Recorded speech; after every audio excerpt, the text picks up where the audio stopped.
Good morning friends. मैं हूं ज्योतिर्मय और आप देख रहे हैं मेरा channel how to win election India. Friends, आज हम बात करने वाले हैं हिंदुत्व के बारे में। हिंदुत्व क्या था और कैसे वो चेंज हो गया। थोड़ा पीछे चलते हैं फ्रेंड्स। आज से 2-2,500 साल पहले की बात है। इस धरती में सिर्फ एक ही धर्म था, वो था हिंदू धर्म। सब लोग उसी धर्म को मानते थे। बाद में क्रिश्चियनिटी आया, इस्लाम आया और भी अलग अलग धर्म आए। तो अगर हम यूनिवर्सल सेट की तरह देखें, जैसे स्टैटिस्टिकल लैंग्वेज में बोलते हैं, एक यूनिवर्सल सेट होता है। वो क्या है? हिंदू धर्म, उसके अंदर क्रिश्चियनिटी, इस्लाम और भी अलग अलग धर्म जो है छोटे छोटे सबसेट है वो। ठीक है। तो उसके बाद क्या हुआ कि जब हिंदू धर्म आया, सब इस धर्म को मानते थे। फिर क्रिश्चियनिटी आया। हमारे देश में क्या है, पहले इस्लाम आया, फिर क्रिश्चियनिटी आया जब अंग्रेज लोग आए। तो हिंदू लोग क्या हुआ, उससे मिक्सअप होते गए। अब हिंदुओं ने क्या किया कि हिंदुओं को ठीक से हिंदू धर्म के बारे में क्यों उस टाइम पे बताया नहीं गया, मैं उस चर्चे पे नहीं आ रहा हूँ। तो अब हिंदू धर्म के लोगों ने क्या किया कि कुछ चीज़ें अपने धर्म से लेते थे, कुछ चीज़ें दूसरे धर्म से लेते थे। तो मिक्सअप होता गया, मिक्सअप होता गया।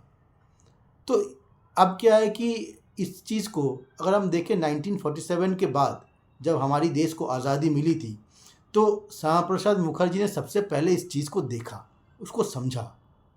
उन्होंने सोचा कि अगर हम सच में हिंदुओं की रक्षा करना चाहते हैं तो हिंदू धर्म के बारे में हिंदुओं को पहले बताना पड़ेगा, पहले जागरूक करना पड़ेगा।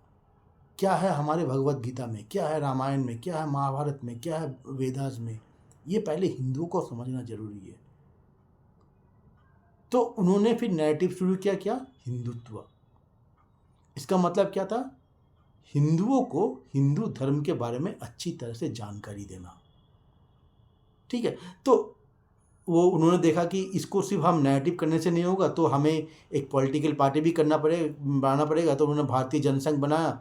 बाद में उसको बैन कर दिया गया। तो एक और उन्होंने, तो फिर अटल बिहारी वाजपेयी जी आए तो उन्होंने भारतीय जनता पार्टी बनाया उन्होंने। तो श्यामा प्रसाद मुखर्जी और अटल बिहारी वाजपेयी, इन लोगों का नैरेटिव क्या था? हिंदुत्व का, हिंदुओं को हिंदू धर्म के बारे में बताना। ठीक है। तो अच्छा ही चल रहा था, ठीक ही चल रहा था। पर पिछले कुछ सालों से कुछ लोगों ने इस नैरेटिव को बदल दिया। कैसे बदल दिया?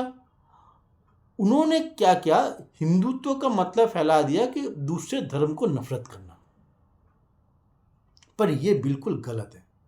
ये ना ही श्यामा प्रसाद मुखर्जी का सोच है, ना ही ये अटल बिहारी वाजपेयी का सोच है। अब इससे क्या हुआ, क्या देखिए, आपको अगर सच में आपकी तरक्की करनी है, आपको अगर प्रगति करना है, तो आपको हिंदू धर्म को समझना बहुत ज़रूरी है। हमारे लाइफ में कुछ भी प्रॉब्लम होती है, कुछ भी दिक्कत होती है, हर चीज़ का सलूशन भगवत गीता, रामायण, महाभारत या वेदास में है।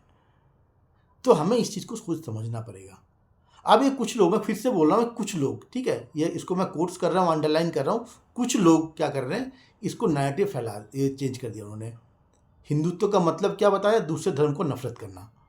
पर यह बिल्कुल गलत चीज़ है। अब वो क्यों कर रहे हैं ये उनकी वो जाने। हो सकता है वो, कुछ लोग कहते हैं हमें पैसों के लिए करना है, कुछ लोग कहते हैं सत्ता के लिए करना है, कुछ कहते हैं पावर के लिए करना है, कुछ कहते हैं हमें दंगे फसाद करने के लिए करना है। पर किसी भी वजह से कर रहे हो, सारे हिंदुओं को क्या करना चाहिए? ऐसे लोगों से बच के रहना चाहिए। आपको हिंदू धर्म के बारे में जानना तो है, पर ऐसे लोगों से बच के भी रहना है। इससे क्या होगा? इससे आपका खुद का भला होगा। आप अगर मान लीजिए उनकी बातों में आते हैं या दूसरे धर्म को नफरत करना शुरू करते हैं, तो क्या होता? वो तो अपने मकसद पे कामयाब हो जाएंगे, पर बात है नुकसान आपको होगा। तो आपको सबसे पहले क्या करना है? अपने धर्म के बारे में समझना है। हिंदू धर्म क्या है? जो हिंदुत्व पहले था, जो श्यामा प्रसाद मुखर्जी और या फिर अटल बिहारी वाजपेयी जी का हिंदुत्व था, वो क्या था? हिंदू धर्म को समझना, हिंदू धर्म के बारे में जागरूक करना। तो ये था उनका नैरेटिव। देखिए, कोई भी धर्म छोटा बड़ा नहीं होता, हर धर्म का अपना एक अस्तित्व होता है। तो उसको हमेशा सम्मान करना चाहिए। हिंदू धर्म में भी ये बोला गया, हर एक आदमी को हर चीज़ को सम्मान करना चाहिए। और अगर कहते हैं ना, अगर खुद अपने आप को सम्मान करोगे तो आप दुनिया में कहीं भी जाओ, आपको सम्मान मिलेगा। तो आप अगर खुद एज ए हिंदू, आपको हिंदू धर्म के बारे में पता होगा, तो आप खुद अपने आप को सम्मान करने लगोगे, तो आप कहीं भी जाओगे तो आपको सम्मान मिलेगा। ठीक है। तो अब अगर सच में अपने घर के बच्चे बच्चियों को या सारे परिवार की सुरक्षित करना चाहते हैं तो उन सबको हिंदू धर्म के बारे में बताइए। उनको बताइए हिंदू धर्म में क्या है, कितना कुछ है ये हमारे ही धर्म में। हर प्रॉब्लम का सलूशन है। आपके लाइफ में जितनी भी दिक्कत आती है, जो भी प्रगति के रास्ते में रुकावट आती है, प्रगति करोगे तो रुकावट आएगी, तो उसका सलूशन क्या? हमारे भगवत गीता, रामायण, महाभारत या वेदास में है। तो इसको समझाइए। सच में अगर जो लोग हिंदू धर्म को बचाना चाहते हैं उनको क्या करना है? हिंदुओं को हिंदू धर्म के बारे में बताना बहुत ज़रूरी है। अगर आपने ये किया, हिंदू धर्म ऐसे ही रक्षा हो जाएगा। हो सकता है रक्षा क्या, और बढ़ता रहेगा। फ्रेंड्स, उम्मीद करता हूँ मेरा वीडियो आपको पसंद आया होगा। अगर पसंद आए इसको ज़्यादा से ज़्यादा शेयर करिए, और अगर मेरा channel how to win election India इसको अगर पसंद आए तो उसको लाइक करिए, सब्सक्राइब करिए, और जो भी आपके कमेंट्स हैं कमेंट बॉक्स में डालिए। आपकी कमेंट्स हमारे लिए मोटिवेशन है और बेहतर वीडियो बनाने के लिए। Thank you for watching. आज के लिए इतना ही। Thank you.